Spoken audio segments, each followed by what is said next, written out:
Yo, what's up, guys? We're back with another video. The last time I saw you guys, we weren't a Twitch partner. We're a Twitch partner now. How crazy is that? Speaking of, if you're watching this for the first time and you're just getting to know me, we're live every single weekday from 9 a.m. to 1 p.m. EST over on Twitch. We would love to get to know you guys there. But today we are answering one of the questions I get every single day on my Twitch stream. It is, how can I switch from controller to keyboard and mouse? A little background about me if you're new. I switched to keyboard and mouse about 11 months ago, and I had a 0.7 KD. You can see some clips here.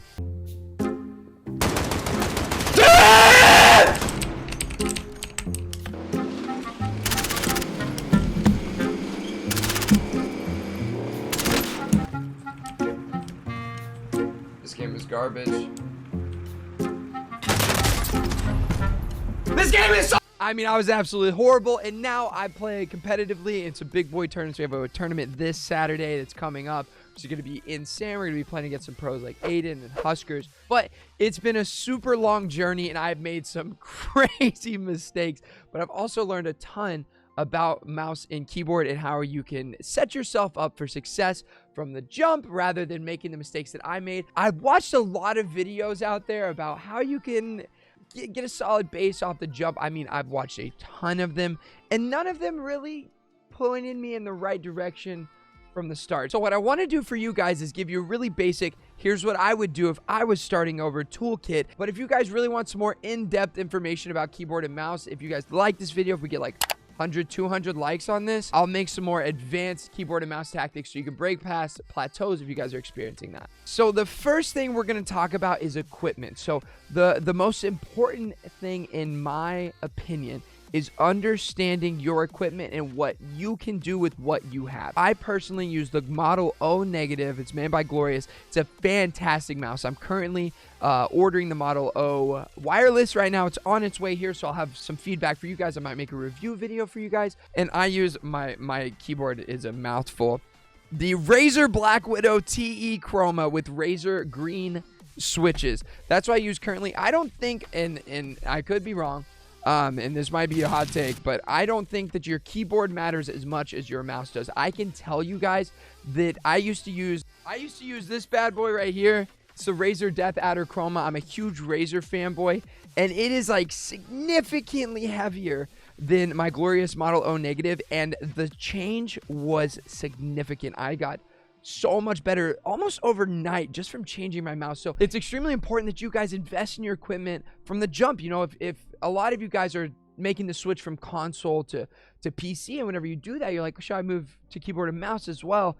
If you're going to move to keyboard and mouse, do not cheap out on your equipment. I'm talking about your desk, your monitor, your keyboard, and your mouse. I would suggest this mouse. For all the other stuff that you might need, there are a ton of videos out there. If you guys want me to make a video describing what I use, what I think is best, I can do that. But I think it's incredibly important to understand what you have and to make really smart purchases from the jump. Don't be an idiot. Now, we're going to move into part 2 of getting started on keyboard and mouse, and that is finding your sensitivity. So this is where we can get really in the weeds. So you're going to hear a DPI and you're going to hear in-game sensitivity. So DPI literally means dots per inch. So if you move your mouse an inch, how far is your cursor going to move? So I personally play on 2000 DPI and 1.5 in-game sensitivity on Warzone. And you might be saying, whoa, Halite, that DPI is super high. I'm going to tell you something that is way more important than DPI versus in-game sensitivity, because a lot of times that can be super subjective to what you think feels better. The best way that you can really describe your sensitivity is centimeters per 360.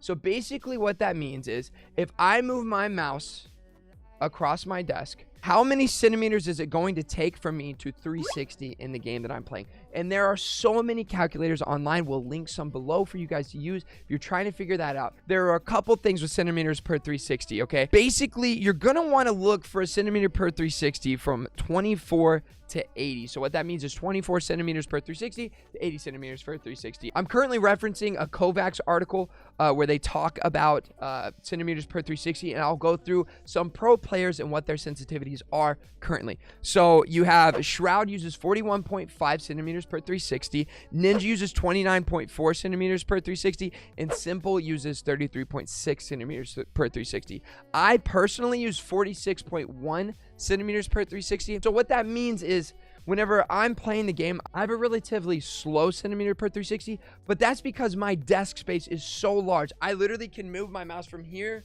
all the way to there before I run out of desk space, so I can make my sensitivity a lot lower and make larger arm movements to make myself more precise whenever I'm aiming in game. Now, if you do not have that luxury, if you do not have a really large desk, try your hardest to get within that 24 to 80 centimeter per 360.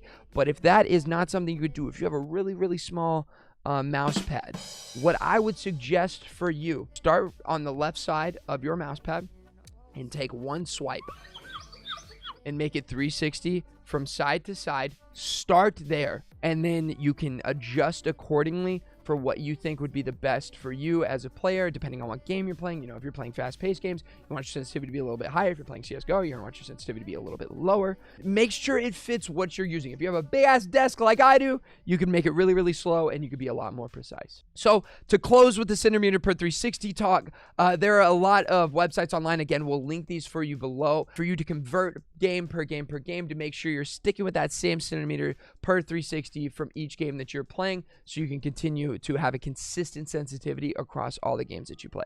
But I will say later in the video, we'll talk about mouse control in general and how centimeter per 360 and having a consistent sensitivity is important. But the most important thing is developing mouse control and being able to aim with a lot of different sensitivities and just feeling really comfortable with your mouse. But we'll get to that right now. Now we've got our sensitivity, we've got all of our equipment, we're ready to rock, we're ready to start. We paid all this money for all this super cool equipment. We're supposed to be really good now, right? We've got higher frames. I'm sorry, you're gonna be so bad off the jump. Like, it's gonna feel good, but if you do not teach yourself the proper mechanics off the rip, you're going to create plateaus for yourself. You're going to create so many struggles for yourself if you don't start off correctly whenever you're aim training. So that's taking us to part number 3, which is aim training. I personally suggest using kovaaks. That's what I use to aim train. I think it's incredible. Aimlabs is a free version, and I know everyone here is free. And they're like, bang! Let me get a hold of that. But listen. Kovaaks is like $15, and there are so many aim training workouts. There are so many plans out there that you can find. I personally use voLtaic. It's an incredible aim training like guild or clan. I'm not super familiar with it. I recently found it. I aim trained for probably like 10 months without using a proper plan, and whenever I found voLtaic, I mean, the knowledge that these guys have is absolutely incredible. So I highly recommend them. I will link their Twitter and all their YouTube stuff that I can find below, so you guys can find that. But if you do use aimlabs instead of kovaaks, the fundamentals are all the same. You want to be building mouse control. So what that means is, I feel like a lot of players see mouse and keyboard and they're looking at the flashy snap. Players that can move their mouse like that aren't just like flicking their mouse. There are times where if I'm sniping in Warzone, I'll flick, and just based on timing and experience, I'll be able to hit those shots. But whenever I'm snapping, like let's say I'm shooting 3 targets with an AR, I am simply just changing who I'm aiming at. I'm not throwing a shoulder watch out, and like attacking the next target. I have developed so much mouse control that I'm comfortable moving to my next target at a very rapid pace. So now we've got our equipment. We're about to start aim training, right? We've got our sensitivity down. Now you need to figure out how you want to hold the mouse. When I started, I held the mouse like this. So I used my thumb to create pressure, and I used my 2 fingers here to create pressure, and then my fingers were like that. I do not find personally for that to be the best method of holding the mouse. I've now used a claw grip. Why I use a claw grip, and this is all anecdotal, and there are so many videos out there on specific grips, I would suggest using a claw grip. So I use my pinky, my ring finger, and my thumb to create the nice little the nice control there. You know, I can move it around, I can throw it around, and it's locked into place, and it's the same spot every time. And then I can use my 2 fingers to do what they need to do to aim. I don't use any buttons on my mouse at all. All my buttons are on my keyboard. My mouse is for aiming and aiming only, baby. You know what I'm saying? But what this allows you to do, if you use the claw grip, from my experience, is you can use your fingertips to make small, detailed movements that you wouldn't be able to make if you're holding the mouse like this. If you're holding the mouse like this, you're going to have to be using more of your wrist and your arm to be making those very small movements. Whereas if you're in claw grip, you can not only use your wrist and arm, you can use your fingertips to help you make very, very fine pinpoint movements, and that is incredibly powerful. So like, for example, if you're a Warzone player like I am, I recoil control with my fingertips and I'm aiming with the rest of my arm. So recoil control is like, it's like second nature. That's why if you guys watch me play, like my guns don't move whenever I'm shooting them, because as soon as I start clicking, my fingers are moving to get rid of recoil. So if you guys want to see a video on grip specifically, leave me a comment and I'll make a little video for y'all. All right, what I personally think you guys should do. So whenever you're aim training, you're going to start off, you're going to see clicking and you're going to see tracking in whatever aim trainer that you're using. If you're doing the clicking, work on going from the middle of each dot. Don't just click on the dot, click on the middle of the dot and move in a straight line to your next target. And slowly build up really solid habits and teach yourself to use straight lines, the path of least resistance from each target. And then once you get more comfortable with your sensitivity and being on the mouse and keyboard, you'll be able to speed up naturally because you'll just feel it. You know what I'm saying? You feeling it now, Mr. Krabs? But make sure that you are developing those good habits and that you're focusing more on hitting the targets. Listen. Nobody cares how fast you are if you miss. That's one thing. Like, whenever I started, bro, I was fucking... my mouse was booming, right? My mouse was moving, but I was shooting like 50, 60%. I want you guys to be hitting 90 to 100% of your targets whenever you're first learning how to move and making sure that you're focusing on accuracy and clean movements. Again, I would use kovaaks, so I'm going to go through kovaaks. What I would do. I would go to voLtaic. I'll have it linked down below. I would go through their bronze training and I would just start there, and I would go to their benchmark scenarios, and I would start with your benchmarks. And again, make sure you're developing good habits. I watch Christmas is Canceled for specific scenario mindset. So like for clicking, he talks a lot about going in straight lines, and then you can watch some tracking. I'll link him down below as well. Tracking, the number one thing for tracking, in my opinion, is just believe that the target is going to continue moving the way that it's moving, so you're not in your own head and you're not like So don't try to be predictive on the target. Just try to be reactive and work on tracking that target. If you want to do prediction type stuff, you know, work on that in game. But an analogy that I like to use, my good friends the Saiyans over here.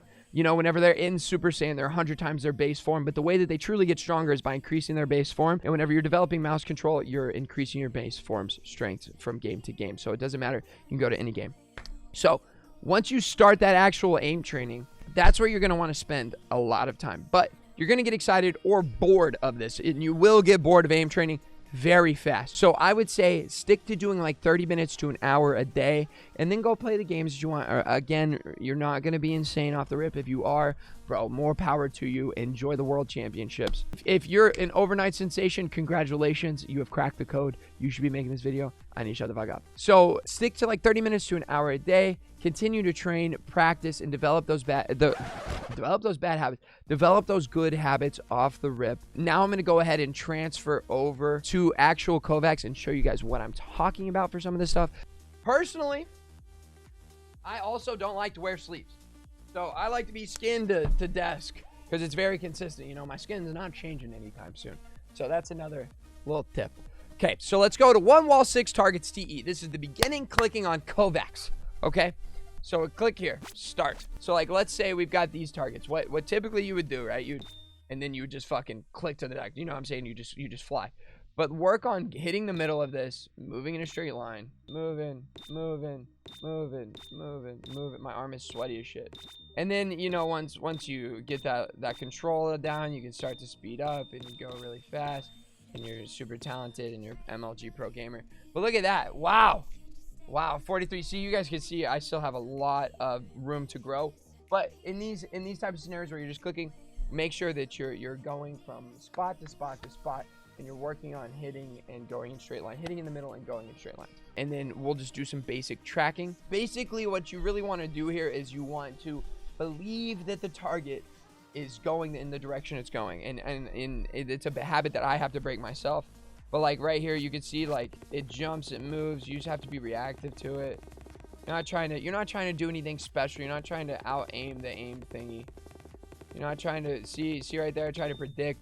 You got to break those habits. These are habits I developed a long time ago. It's also very hard to track and talk. If you guys do decide to use the voLtaic practice route, I have playlists already made. I have a bronze playlist, I have a silver playlist. There are probably people already out there that have those too. But what this is really good for, like thin aiming slow. So like the whole point of this is just work on being smooth whenever you're aiming, right? So just like super smooth. You guys can see how much more difficult that is than just aiming at the normal bots. So let me leave you guys with a couple of things. Some Tldr. You guys just want to skip to this point in the video. You don't care about any of the other stuff that I said. 1, get the good equipment off the jump. Make sure that you invest in a really good mouse, a really good desk, a really good mouse pad, and a really good keyboard. Make sure that you have that stuff. 2, make sure that you find a proper sensitivity that you can use on your desk. And then 3rd, make sure that whenever you finally find that, you find a grip that you like on the mouse, whether it's going to be you palm the mouse, whether you use your fingertips like I do, called claw. Make sure that you find something and you stick with it whenever you get on the mouse. I heavily suggest you do claw grip. And then finally, whenever you get into aim training and developing mouse control, make sure that you develop good habits off the jump. Straight lines from dots. Make sure whenever you're tracking, you believe that the target is going to continue the way that they're going. If you guys have any questions, feel free to leave them below. Again, I'm not an expert. This is all anecdotal evidence. All things that I've learned over the past 11 months of aim training. Taking my KD on Warzone from 0.7 to 3 now. Playing in tournaments, competitively doing some stuff. My PR is 47. And it's been a beautiful journey, and again, you guys can come and experience that journey with me on Twitch every single weekday. Hopefully you guys got some value out of this video. If you did, I would really appreciate it if you left a like or subscribe. Devin and I work really hard to come up with content ideas and to make these videos, and hopefully this is something that you guys can really find valuable, because I do get asked this question a lot, and I'm glad now we finally have a video that can point you guys in the right direction and towards a little tutorial on how you guys can start to develop good habits and switch from controller to keyboard and mouse. I love you guys so much. Thank you all for the support. If you're new, I hope I get to meet you in the Twitch stream. Have a fantastic day.